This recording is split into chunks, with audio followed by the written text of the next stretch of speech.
তো বন্ধুরা দেখো, আমি কুমড়ির শাক রান্না করব, বুঝতে পেরেছো? তো কুমড়ির শাকে কে কীরকম খাও জানি না, চিংড়ি মাছ হলে তো আরও ভালো হয়। তো আমার চিংড়ি মাছ নেই এখন এই মুহূর্তে।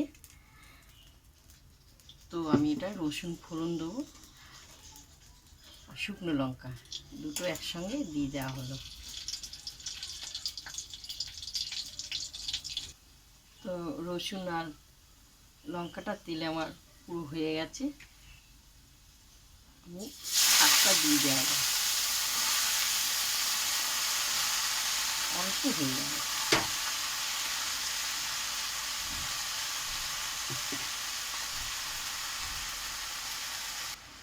তো আমি হলুদ দিয়ে হলো শাকে।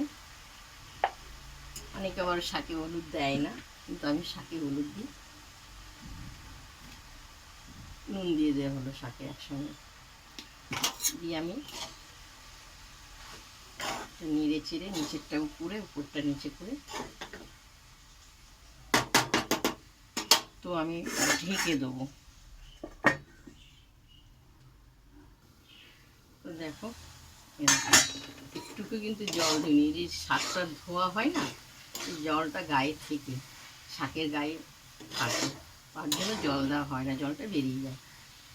বেশ তা একটু হবে ভাজা ভাজা। তো আমি চিনি দেবো, শাকে একটু চিনি দিলে টেস্টটা ভালো হয়, খেতে ভালো লাগে। আমার শাকটা পুরো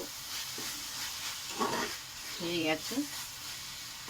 তো আমি শাক করিনি, তোমাদেরকে দেখাচ্ছি আর একটা কী করেছি।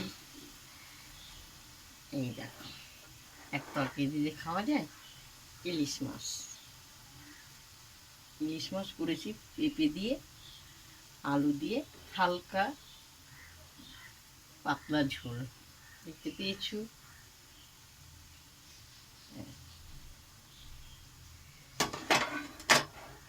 তো আমি এটা দুপুরে রান্না করেছি, তোমাদের দেখাচ্ছি। খুবই গরম মাথা, তো এটা আমি শুভ দুপুর আজকে আমি এটা রান্না হয়েছে। তোমাদের যদি রান্নার রেসিপিটা ভালো লাগে, দিদি ভাইকে লাইক দিও, শেয়ার করো, কমেন্ট করে জানাবে। শুভ দুপুর।